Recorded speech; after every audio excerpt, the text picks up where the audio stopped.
I mean, I have an iPad, I use things all the time. It's just a world I want to be part of, not to be, you know, shoveled out of it.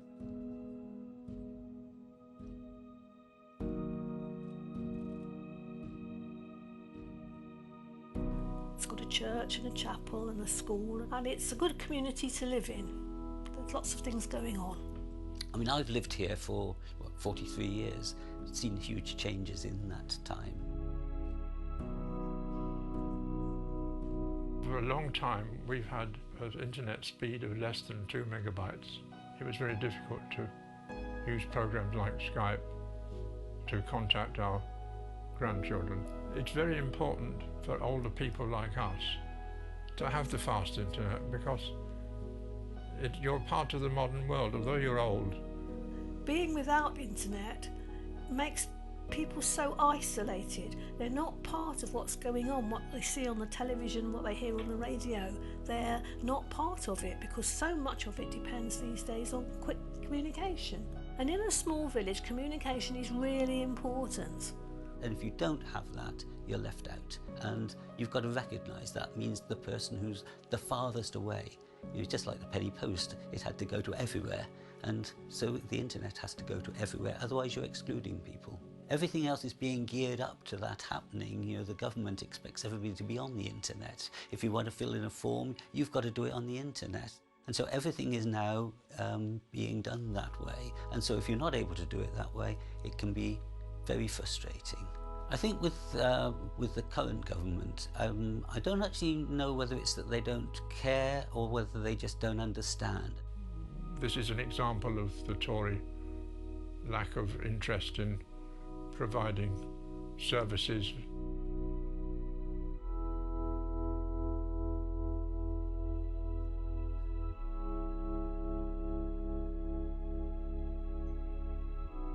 It's obvious that the Labour policy is for everybody. All those people, I mean, we're reasonably lucky here. There are places where they've got no internet at all. And they're the people that are not important. They're not in the centres of power, they're not in the centres of activity. But they are worth just as much as anybody else. And they deserve to have quick internet. And that's why I'm delighted that this is now part of Labour Party policy. It's one of the freedoms of the modern world. It should be for everybody. So it should be for the many, not the few.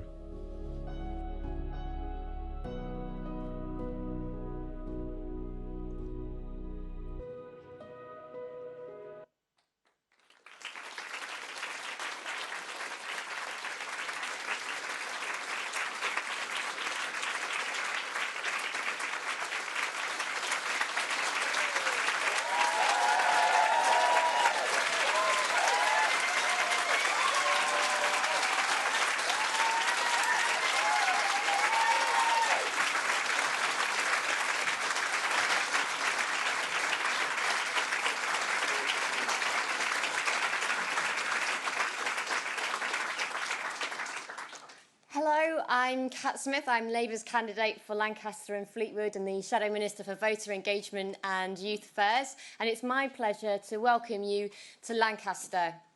Lancaster is the county town of Lancashire, which we all know is really the centre of the world. So you're very welcome to be here at the centre of where everything happens. But also on the campus of Lancaster University, one of our top 10 universities. And if you saw on the driveway when you came up from the main road, International University of the Year 2020. It has some notable alumni, including myself, my dad, and Gollum from Lord of the Rings. So you really are on a campus where we've had the great intellects of the world educated.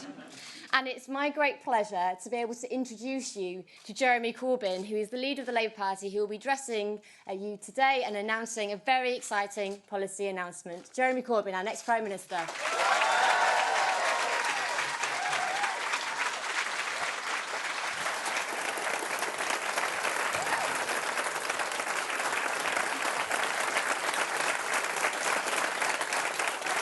Thank you. Thank you. And it's fantastic to be here in Lancaster, fantastic university, beautiful campus, and you've got a wonderful MP as well, and I hope Cat Smith is re-elected as the MP for Lancaster and Fleetwood. I was proud to come here and support her when she was first selected as our candidate, and so delighted when she was elected, and so proud of the work she does in our shadow cabinet and in Parliament. Cat, you're absolutely brilliant, okay? And we agreed on that. At the start of this election, I promised to put forward the most radical and exciting plan for real change the British public has ever seen.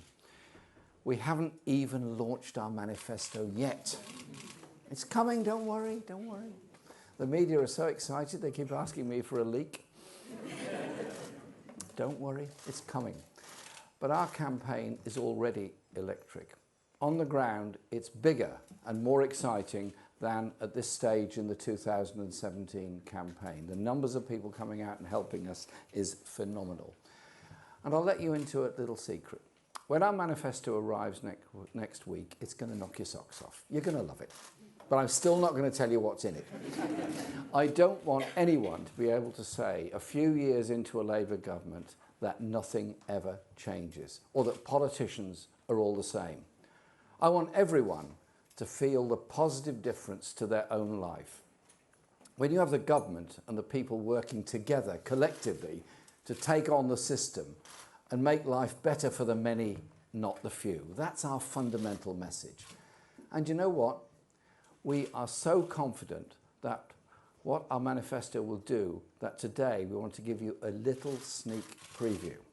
Okay, you're not going to get the whole thing, but you're going to get a bit. A taste of the kind of fresh, transformational policies that will change your life. So here it is. A Labour government will make broadband free for everybody.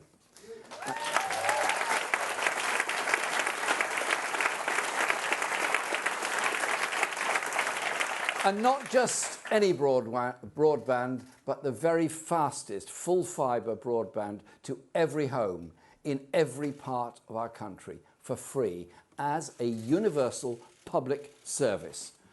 And once it's up and running, instead of you forking out your monthly bill, we'll tax the giant corporations fairly. I hope they're listening to this. We're going to tax you fairly. That includes Facebook and Google. That will help to cover the running costs of this.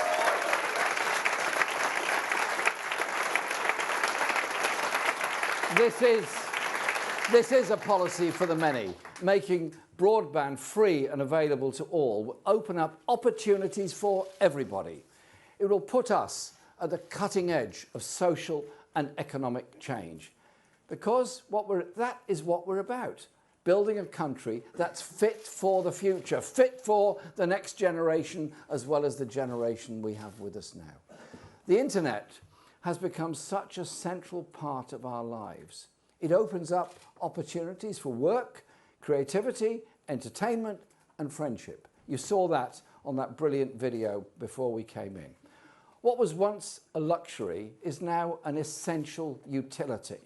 That's why full fibre broadband must be a public service, bringing communities together with equal access in an inclusive and connected society. Fast and free broadband for all will fire up our economy, deliver a massive boost to productivity, and bring 500,000 people back into the workforce. It will help our environmental issues and tackle the climate emergency by reducing the need for commuter journeys.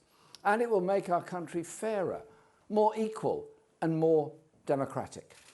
The full fibre broadband Labour will deliver is the gold standard.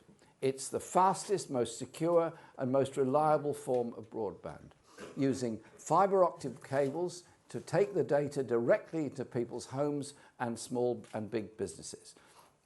It will help to boost 5G to people's phones too. Full fibre will deliver lightning fast download times. It will put an end to the patchy and slow coverage once and for all, which I'm sure everyone in this room can understand and have no doubt experienced themselves. And it will save the average household £30 a month on bills. Britain's broadband network is lagging well behind that of other countries. Just about 8 to 10% of the UK has access to full fibre broadband at the moment. Compare that to 98% in South Korea. Something clearly is not working. This is core infrastructure for the 21st century, absolutely central to our needs as a society. I think it's too important to be left to the corporations. The most efficient and rapid way to deliver a broadband network fit for our times and make it a genuine public service for all is for the public to take control of it. So under our plans, we will create a new public enterprise and we'll call it British Broadband. British Broadband will oversee, get that? British Broadband, get that name, will oversee a publicly owned full fibre network and deliver free broadband to every home with a phased rollout over 10 years. To do that, we'll bring the relevant parts of BT, including Openreach, into public ownership.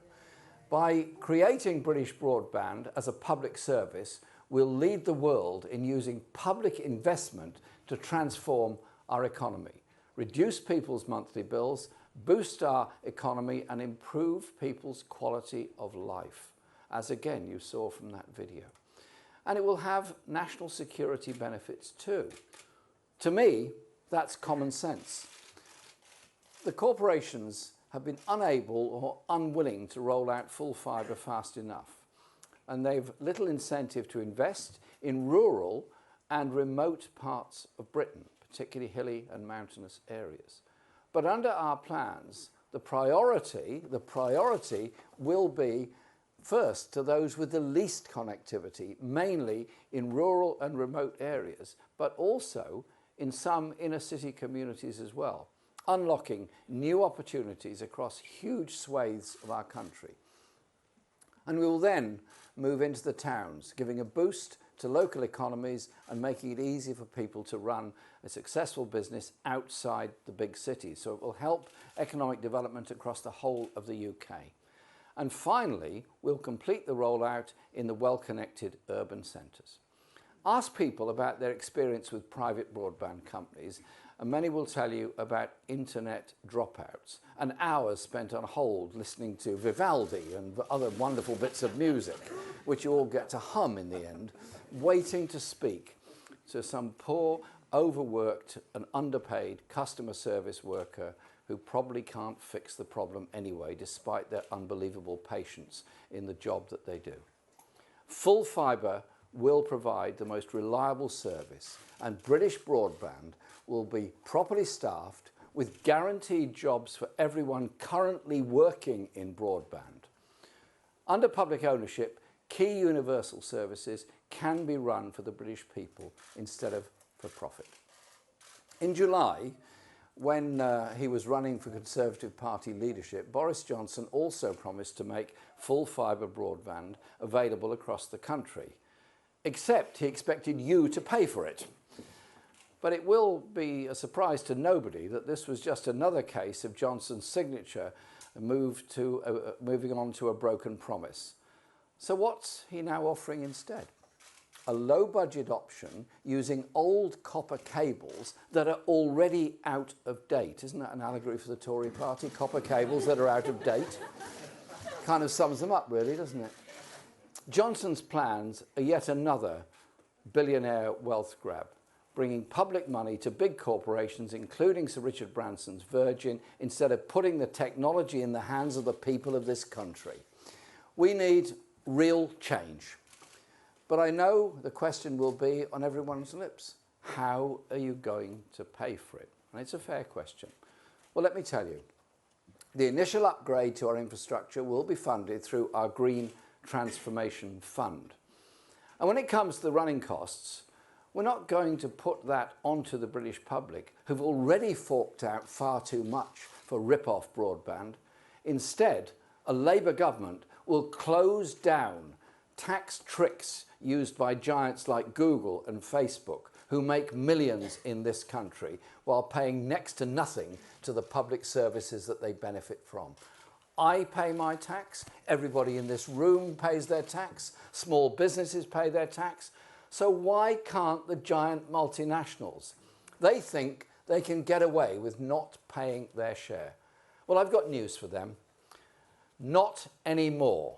Labour believes that the British people deserve the very best.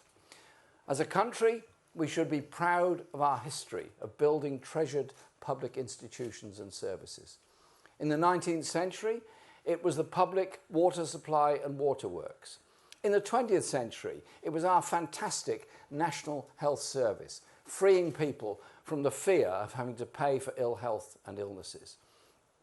British broadband will be our treasured public institution for the 21st century, delivering a fast and free broadband to every single home. Only the government has the planning ability, economies of scale and ambition to take this on. This is a mission for everyone to get behind. Together, we will build a new public service delivering the fastest broadband free to everyone. This will be all at the heart of Labour's plans to transform the future of our economy and our society. Labour will put wealth and power in the hands of the many, while Boris Johnson's Tories will only look after the privileged few. It's time to make the very fastest full fibre broadband free to all, in every home, in every corner of our country. It's time for real change. Thank you very much.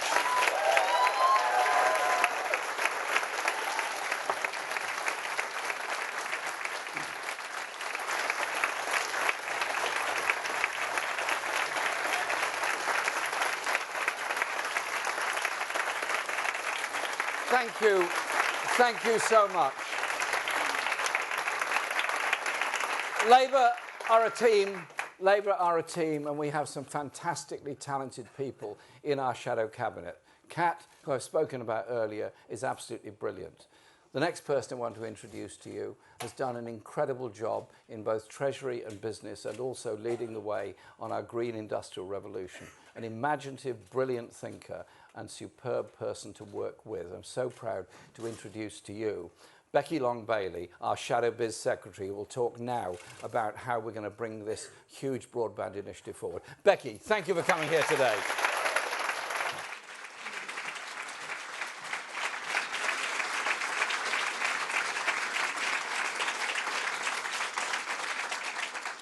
Thank you. It's an absolute pleasure to be in my friend Kat Smith's constituency today, and it's also a pleasure to follow my friend Jeremy Corbyn, who only in a few weeks' time will be walking into number 10, we hope, to deliver the transformational change we desperately need.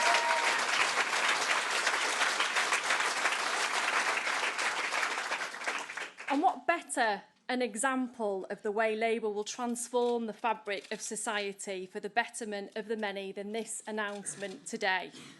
Free full fibre broadband for all at the fastest possible speed.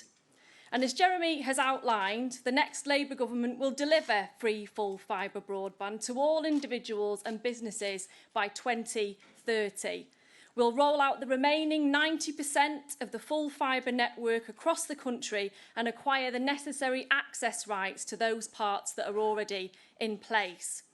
This network will be publicly owned and coordinated through a new public provider, British Broadband, formed by bringing relevant parts of BT into public ownership.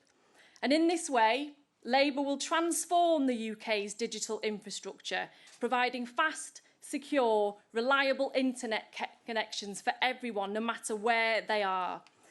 Now, as Shadow Business Secretary, I know all too well the importance of strong digital infrastructure for businesses right across the UK. The Federation of Small Businesses highlights that 94% of small business owners rate a reliable broadband connection as critical to the success of their business. And the CBI says that over 90% of businesses believe that digital technologies are a crucial driver of increased productivity. Yet despite this, the UK is lagging behind the rest of the world on technological diffusion. And one example I'll give today is automation. The UK currently has 71 installed robots per 10,000 manufacturing sector employees, below the world average and far behind other leading economies like Germany and France. And if we were to be at the forefront of the next industrial revolution, the fourth industrial revolution, and a global economic player, then we've got to speed up the adoption of those technologies across our economy. But this can only be done with the best possible digital infrastructure in place. Research by the Centre for Economic and Business Research says that a full fibre broadband network could boost productivity by 59 billion by 2025 alone. And the CBI have highlighted research that in general a 10%, just a 10% increase in broadband connection could result in 1% GDP increase every year. So the plan set out today will ensure that we realise these economic gains. All businesses will have free, full fibre broadband, lowering costs, facilitating the latest developments in technology and software, and supporting 5G technology. For those business people operating in rural communities or people who want to start out companies from their homes but aren't in a town and city that's well served at the moment, this will provide the infrastructure that they desperately need. And reports have estimated that over 1 million more people in the UK could work from home with full fibre. Imagine if all those currently shut out of the labour market, such as those with childcare or caring responsibilities, those unfairly disadvantaged due to disability, or older people, imagine if they could participate fully through fast internet access from wherever they are in the country. And when more people are able to work from home, it has clear environmental benefits too. If 1 million people do so, that would mean an estimated 300 million fewer commuting trips, 3 billion kilometres fewer travelled by car, and 360,000 tonnes fewer carbon dioxide emissions in the UK. Now, if substantial economic, employment and environmental benefits were not enough, the rollout of free full fibre broadband can improve everybody's quality of life. From families being able to stream what they want at the same time, to children being able to take part in interactive homework, from access to online education and services, through to older people being able to communicate with family and friends from the comfort of their home. Every single person across the UK should have access to these services, which have become a fundamental part of our everyday lives. But unfortunately, not everybody does have access. And to not have access is to be excluded from society. And that is not something that Labour could ever condone. And that's why we're setting out these plans today, connecting every single corner of the UK and everything in between with fast, reliable, secure, full fibre broadband, ensuring our businesses and industries have the infrastructure that they need to thrive and keep pace with our international competitors wherever they are in the country, eradicating digital exclusion and bringing people unfairly shut out into the workforce, and ultimately improving the richness of every person's lives by bringing the world to their fingertips, to their living room. Now, I've always said that the role of government for me is to better the lives of its people through the economic foundations that it lays. But today, it's more than that.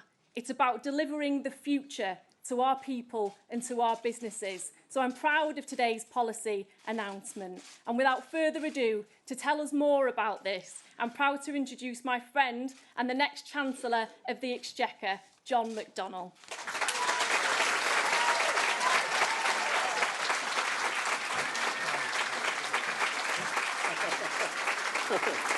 Thanks.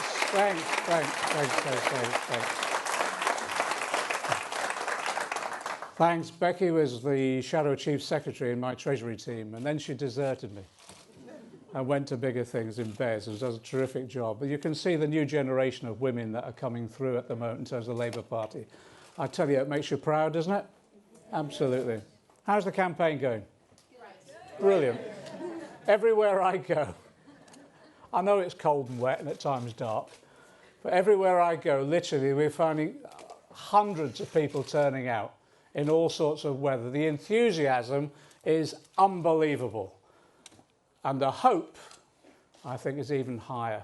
I want to be there. You know, on that December the 13th, when Jeremy turns up on his bike, takes off his bicycle clips and walks down to Downing Street to number 10, it'll be more than just a new Labour government coming into power. It will be giving so many people so much hope, won't it? And we're going to transform people's lives, and that's what this is about. You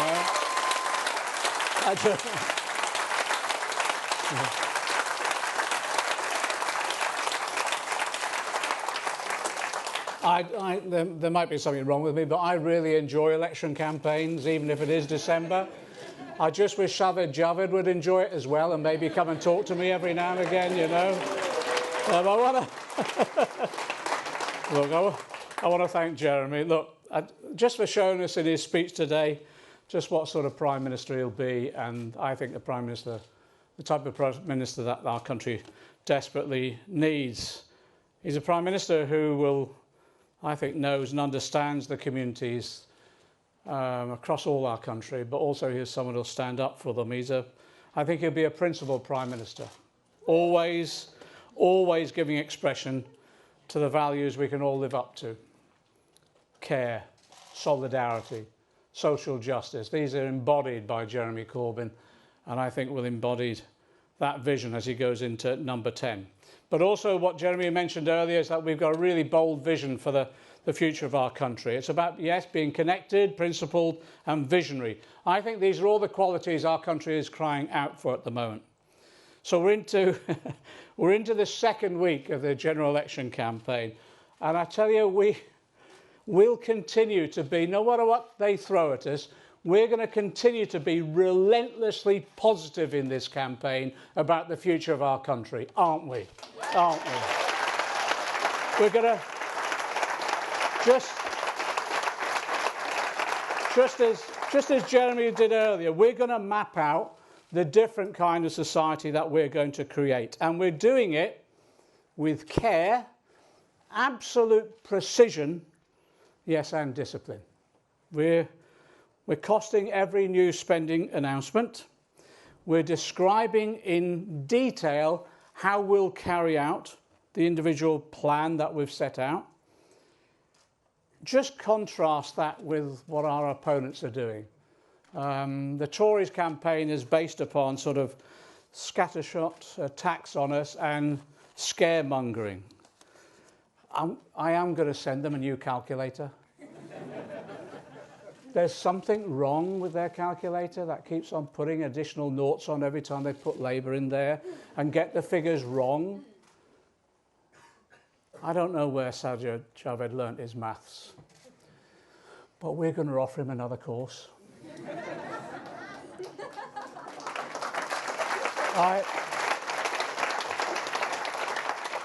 But what's interesting, here we are, as I say, we're exercising the discipline of making sure everything we promise, every policy we bring forward, we're costing and publishing those costings, and want to engage in the debate about that as well.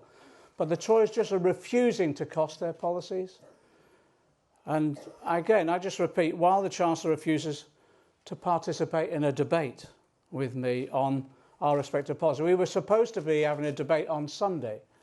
And I was really up for it. I said, OK, what we can do then is have an honest discussion about exactly what Labour's policies are. We haven't published our manifesto yet, but we can go through some of the ideas that we've got and we can look at the costings then. And then he pulled out. He pulled out. I don't want to be in any way personal about this, but I just think he's running scared. I actually think he's terrified of coming out and having a proper debate about what their policies are and also what the Tories are advocating. I think it's the same, and what they're doing now is they're rehearsing the same old Tory attack lines. It's almost like going back in time and they just repeat them. It's the same old Tory tactics in the campaign. And the issue for me, and I think this is the most worrying bit really, is that actually I don't think they understand the scale of the challenges our country is facing at the moment. And that's worrying. You know, a major political party really doesn't understand the society that we have or what we're what we're up against. Look, it isn't just Brexit, is it? It's about what those children who came out on strike and Extinction Rebellion have taught us. We're facing an existential threat from climate change. This is exactly as Jeremy, when he moved the motion in Parliament, said, this is a climate emergency that we're facing. And they seem to have no idea of understanding that. But also I have to say as well, many of you will know this is a human emergency as well. It's a social emergency. And it's been caused by 9 years of Tory austerity. Some of the figures that have been published have been startling about independent reports. One of them, 87 people die a day waiting for the care that they need. Remember, this is the fifth largest economy in the world. 726 die in the last year because they had no home to sleep in. 726 of our fellow citizens who are homeless died. I tell you this now, let's make this absolutely clear to everyone who's watching. When I'm Chancellor, I will not allow or tolerate this to go on within our society. We're not going to walk on the other side and allow this to happen.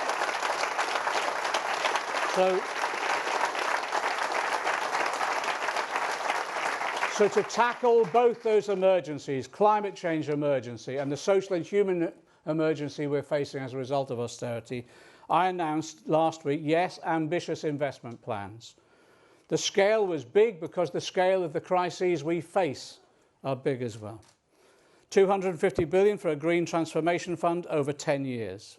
150 billion for a social transformation fund over 5 years because of the nature of the emergency. Investment on a scale that matches the scale of the climate and social emergencies we face. In the world that we live in today, let's be absolutely clear, all of our infrastructure now has to be green, all of it. And we cannot ignore the social infrastructure. That's the glue that holds our communities together. But what we're saying today is actually we've also failed to be ambitious enough about the digital infrastructure.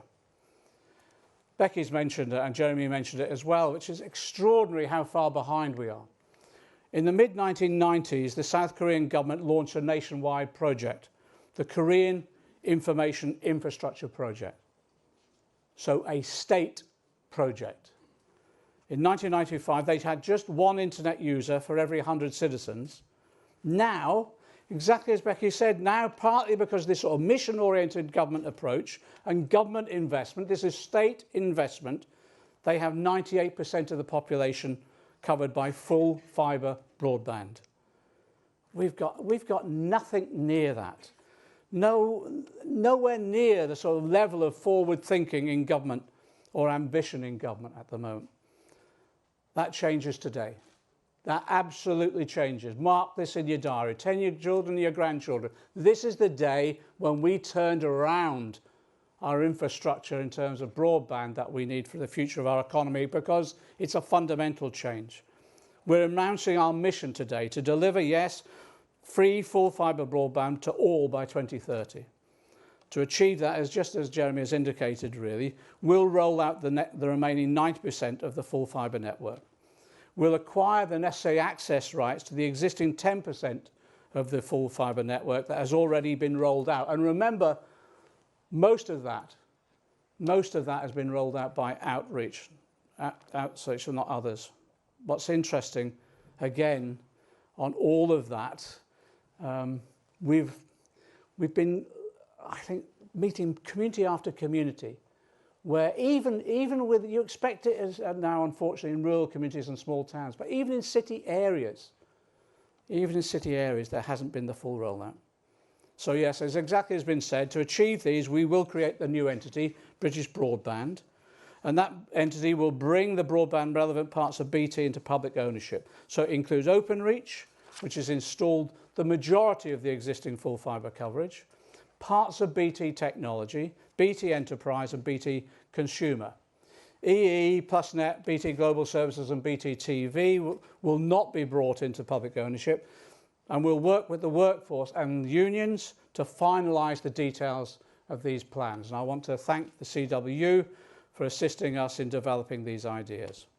British broadband will be a new public service for the 21st century. It's what we need. It will have two arms, an infrastructure arm and a service arm.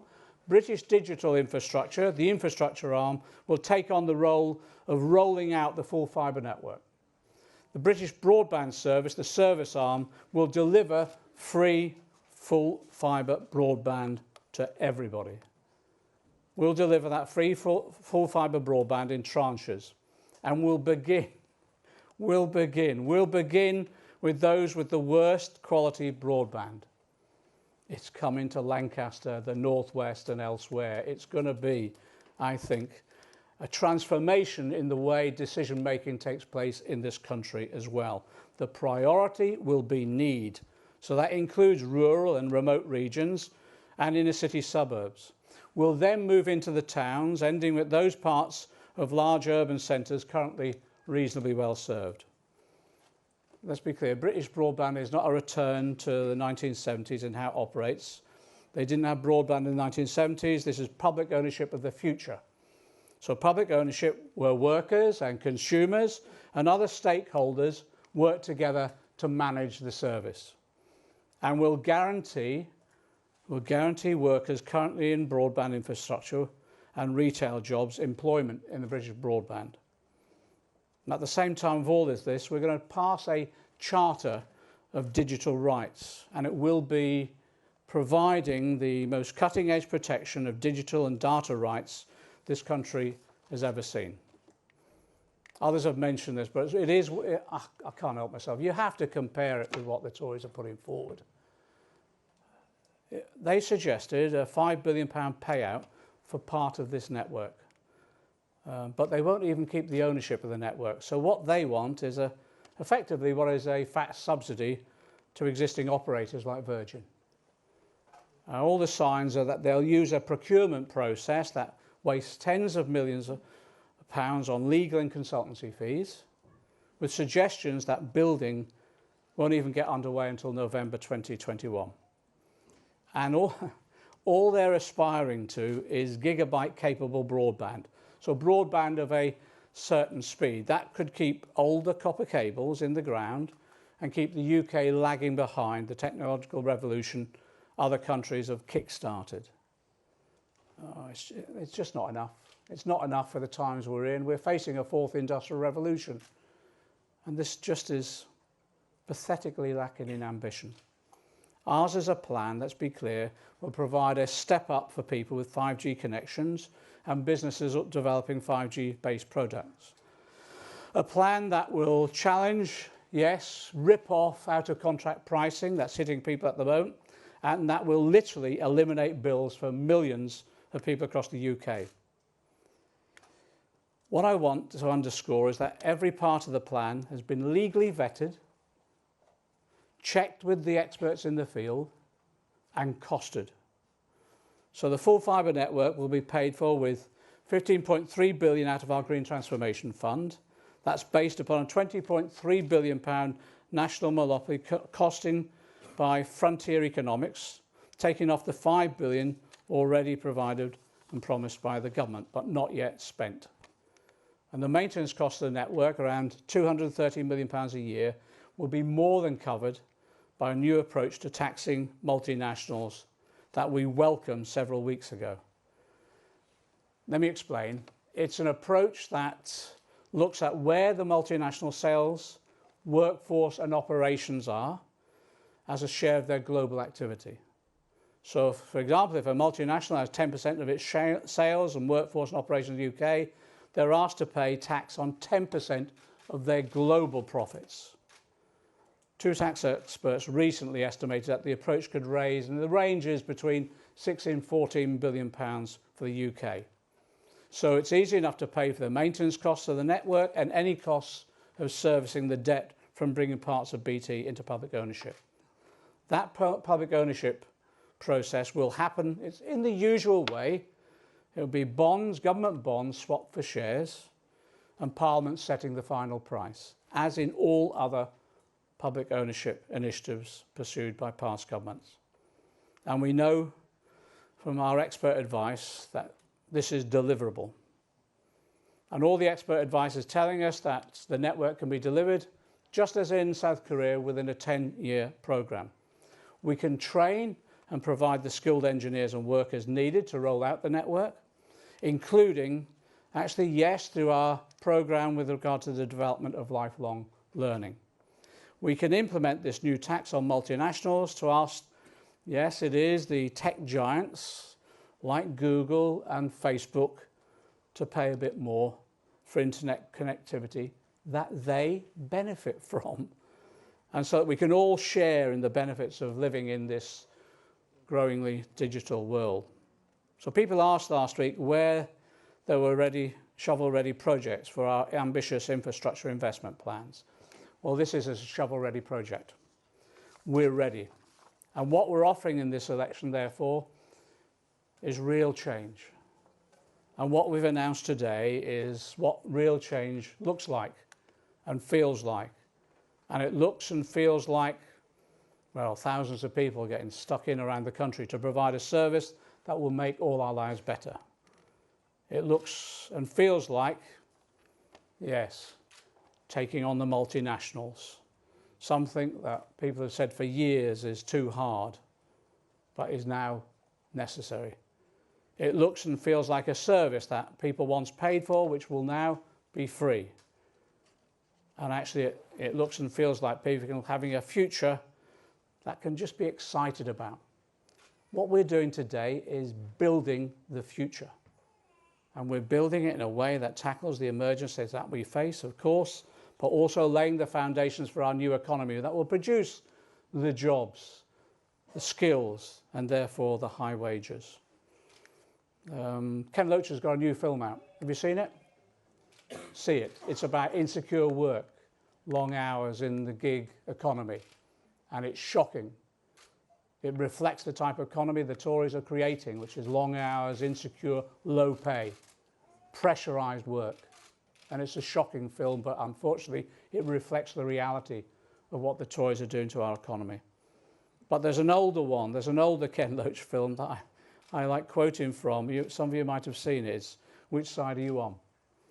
And one of the miners in the film recites the words of a poem. The poem speaks about how the miners were, and I quote, lost in the bowels of the earth through trying to make a future.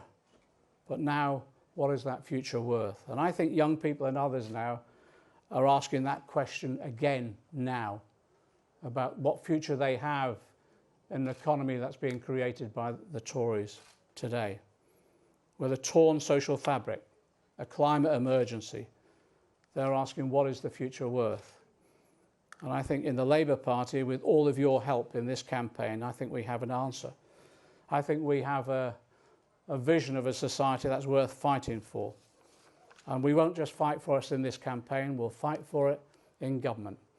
And it will be based upon a society of social justice and equality where we tackle the climate change and the human social emergency that we face. And we'll do it by laying together the foundations of our new economy, which has to be based upon, yes, a clean industrial revolution, green industrial revolution, a Green New Deal. It has to be based upon equality and investment in our public services, ending austerity and rebuilding our public services. But it also has to be based upon a forward-looking, futuristic economy, laying the foundations of that today. New technology, artificial intelligence, providing us with the jobs and creativity of the future. The benefits from the proposal today are economic, environmental, as Jeremy said, but also social in bringing our community and overcoming isolation too.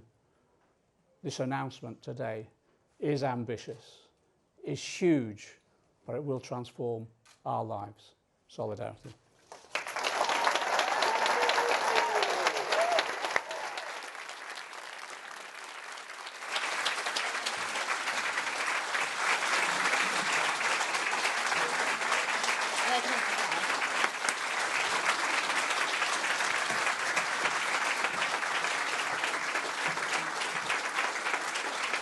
What a team. So we're going to take a few questions, and have we got Libby from ITV? Libby, would you like to ask a question? Mr Corbyn, you say that many people experience terrible problems with BT, and I think few would actually disagree with that. But isn't the problem not so much that it's a private enterprise, but that it has very little competition from other people? And how would a state monopoly change that?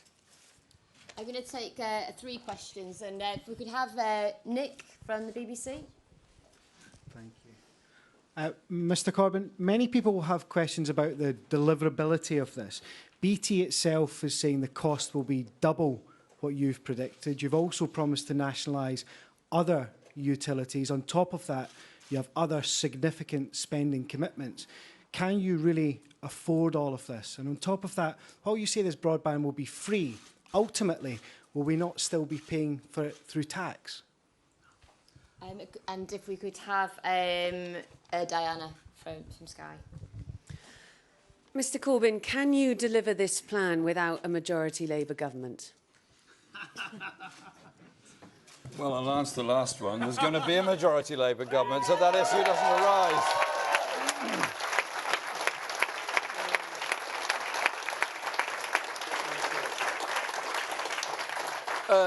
Thanks for your questions. Libby, first of all, yours, yes, everybody does have problems at times with BT. It does have a public service obligation, which is, how should I put it, sometimes not as well delivered as it might be in many parts of the country. What we're proposing here is a universal broadband system that will apply for the whole country, that will be publicly and freely available. And as John and Becky have pointed out, it will just become a public service like any other public service, that you have a right of access to broadband, which means you can run a small business from your home, you can work from home, and particular in rural areas that are sadly very badly left behind. Kat will confirm this. We live in her constituency at the moment. We're in her constituency, Lancaster and Fleetwood. It's a beautiful place. You've got Lancaster, you've got Fleetwood, and you've got a vast rural area, which has very, very poor broadband services. So any farm that wants to develop its business into food processing or lots of other things must have access to broadband in order to trade, order things and so on. They simply cannot do it. And so what we're proposing is something that will actually improve the livelihoods of many people, but also improve the economic opportunities of many, many parts of the country to give a universal access to it. I don't see a problem with that. I see it as an obligation of the state to provide broadband access for the entirety of the population. That is how people communicate with each other. I would imagine every single person in this room uses a computer every day in some form or the other, and therefore needs that kind of access. On the question of public ownership, well, public ownership of part of BT seems to me to be a very good thing. It was actually once in public ownership, and it was privatised by Margaret Thatcher and her Tory government. No, that's right. No, let's not speak ill of the... What's fallen over, Margaret? Sorry.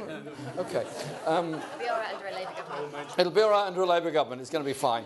And that public ownership of part of BT will mean that we will be able to get this universal broadband rollout across the whole country, and I think it's something that's actually well worth doing.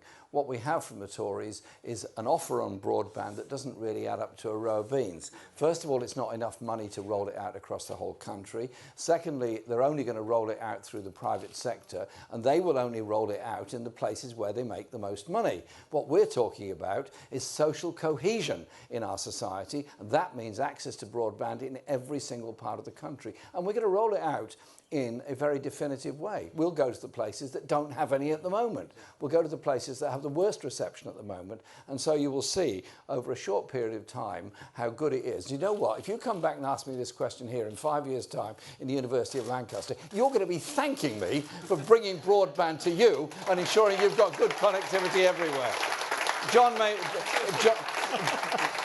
John McDonnell is proving to be a very tough negotiator around the shadow cabinet on the cost of everything. You'd be amazed. You think of him as this benign, cuddly, lovable individual. Well, he's not. He's very tough. And when people come there with spending plans, he says, right, why are you doing this? Why are you doing that? Why are you doing the so-and-so? And costs it all out. So when the grey book comes out, it's credible, it's doable, It's been fully costed, and we'll move into government well prepared to deliver all these services. But I want John to answer the question now about the costing of it. I am cuddly, really. Except when it comes to anyway, the negotiation. Look, the issue about BT in the past is actually, and they accept it themselves, is that actually there's been lack of investment. And that's exactly what we're bringing. We're bringing large-scale investment and the resource that they want.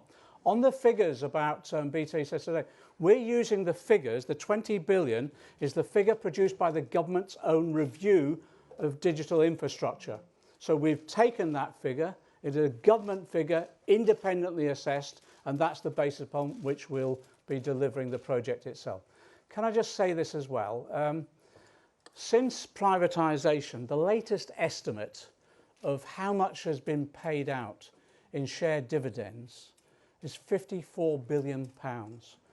That's twice the amount that could have been spent to actually roll out full fibre over that period. And it just shows you that actually what's happened is resources and profits have been poured into shareholders' pockets, but at the same time not been invested in the long term. And that's what we need. We need long-termism again in this country, not this short-term profiteering. We need long-termism. But on the...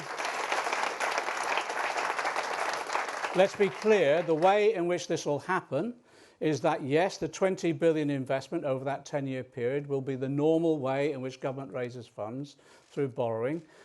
The income that will come from the internet tax, the multinational tax, will make sure we cover all the costs easily. But in addition to that, let's be clear as well, we'll be swapping shares for government bonds. BT's share has gone from £5 down to, what is it this morning, 190, 170? What we're offering here is a stable rate of return for those government bonds. That's exactly what people are saying they need at the moment, that stability, but it's exactly what pension funds want. They want the long-term prospect of a steady income in something that's secure. It's exactly what we'll give them.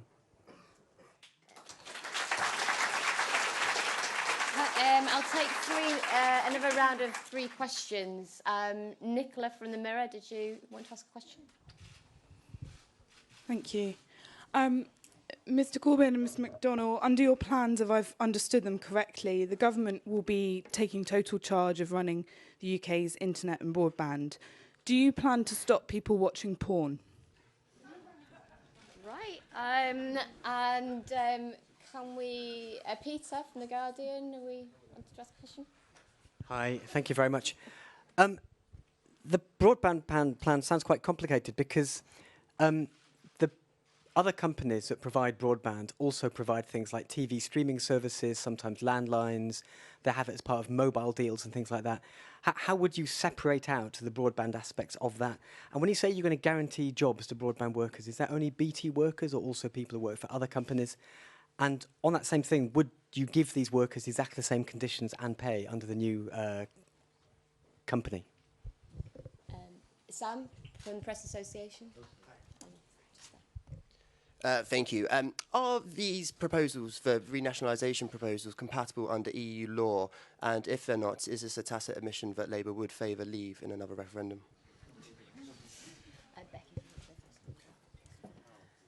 Well, on the Charter, on the stopping pornography point, I think it's important to know that alongside all of this, we'll be rolling out what we're calling a Charter of Digital Rights to protect users of the internet, as well as making sure that our data's protected. And John and Jeremy alluded to that in their speeches.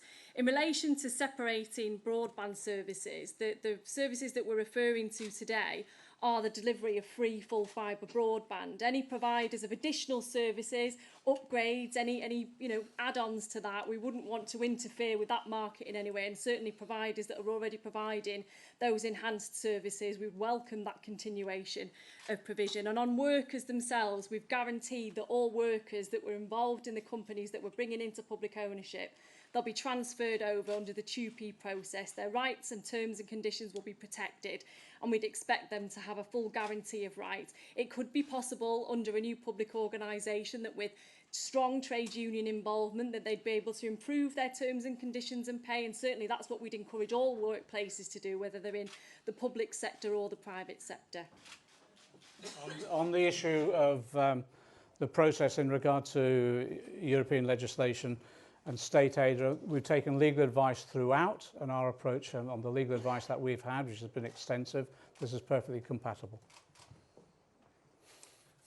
I'll take another round of 3 questions. Gail from the Lancaster Guardian, would you like to ask a question? Okay, I'll come back to you. Have we got Ed from Bloomberg here? Yes, Ed. Hello. The question I have is access rights to lay fiber. You got to dig up a lot of streets. You need throughways, maybe alongside the railroads. Massive, massive project. Could you please elaborate on that aspect of the program? We have Antonello from La Repubblica here. Hello. As on the other side, I'm changing a bit the subject. As on the other side, there is a clear non-aggression pact between Boris Johnson and Nigel Farage. Do you rule out, Mr. Corbyn, any non-aggression pact with the Lib Dems in order to stop Boris Johnson into Downing Street? I'm asking this also because I met Jo Swinson 2 days ago, and she said that you actually want Brexit, and she wants support you, not even in minority government led by yourself would be the only way to stop Brexit and to stop Boris Johnson into Downing Street. So would the Lib Dems in this scenario be to blame for Boris Johnson into Downing Street and for Brexit? Thank you. Gail, I'd love to have one of my local news outlets ask a question. Gail, have you thought of a question? You have, brilliant. You mentioned that it was a 10-year rollout plan for the broadband. Just thinking about some of the poorer communities that we've got around here in rural communities, what kind of timescale would you be able to guarantee them that they will be able to see any benefits from this sooner rather than later? I'll answer some of those questions, then bring my colleagues in first. Gail, thanks for your question. You'll have heard very clearly what I said about the diversity of your community here, where you've got rural areas with hardly any broadband, you've got slightly better broadband in the towns, then less good elsewhere. I would see that as a priority. This is over a 10-year programme, so it would be very much in the early years that remote rural areas that don't get any at the moment will get it early on. And this actually helps boost the economy in those areas. I've spoken to many people in the Federation of Small Businesses and small businesses that want to expand in rural areas, and they just say it's absolutely impossible without broadband access. We just cannot work that way. Universities, schools, colleges cannot develop in rural areas again, and it damages the learning abilities of young people and for adult education as well. So it is actually a huge social good and social benefit, and so it will be a big project, and I'm very proud of it. And does it mean laying a lot of fibre cables? Yes, it does. It does mean, therefore, some levels of disruption, but I think that it's something that we have to do if we're to get that degree of access to everyone all across the country. It is the up-to-date form of communication. Most other industrial countries in the world are well ahead of us on broadband access. It's time that we caught up with it. On your question about Jo Swinson, Nigel Farage, non-aggression treaties and the agreements between them, well, I simply say this. We are fighting this election on a programme of ending austerity in Britain and reducing inequality and poverty in Britain, ending universal credit and all the horrors that have been brought in by the coalition government of the Conservatives and the Liberal Democrats from 2010 onwards. And our government, when elected in December, will produce a budget quite early on. That budget will be produced by John McDonnell, and that budget will be about ending austerity in Britain and starting down the path of giving hope and opportunities to the millions of people who've seen their living standards and wages fall over the past 10 years, seen their public services destroyed over the past 10 years. And so if other parties decide that it's a point of negotiation with us, whether we're going to end austerity or not in order to get into government, I simply say this. It's not up for negotiation. We're fighting this election to win it, to end austerity in Britain and bring hope to the people of this country. We're not going into coalition with any of the pro-austerity parties. In fact, we're not planning to go into coalition with anybody. We're planning to win this election on our manifesto for Labour.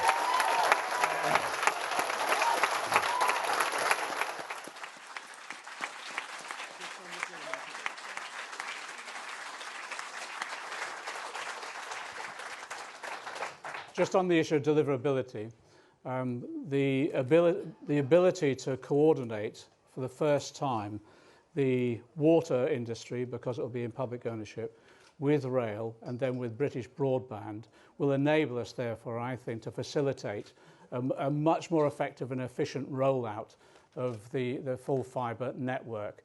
That enable those organisations there and those entities in public ownership to cooperate much more effectively and to have a consistency of policy making, which, again, working with local authorities will enable us, I think, to deliver within that 10-year framework. But again, exactly as been asked earlier, and as Jeremy said, it is starting with those communities that are the least connected at the moment and actually could then get the biggest benefit for their local communities.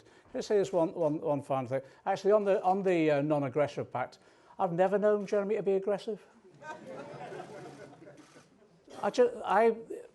When we discussed this proposal about broadband, it is as a result of touring around the country and so many people raising it in those town hall meetings.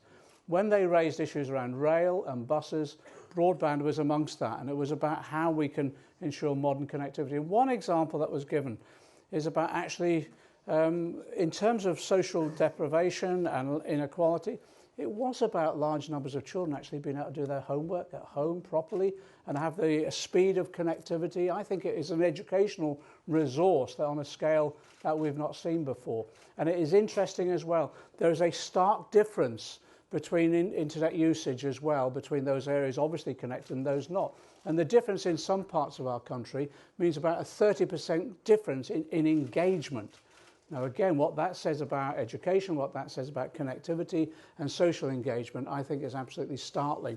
So this one issue, it may not seem to people it relates to inequality, but it actually does. And when you start falling behind, it's very difficult to pick up the pace. What this does is breaks through, and breaks through on a large scale, ambitious program, because that's the sort of society we want to create.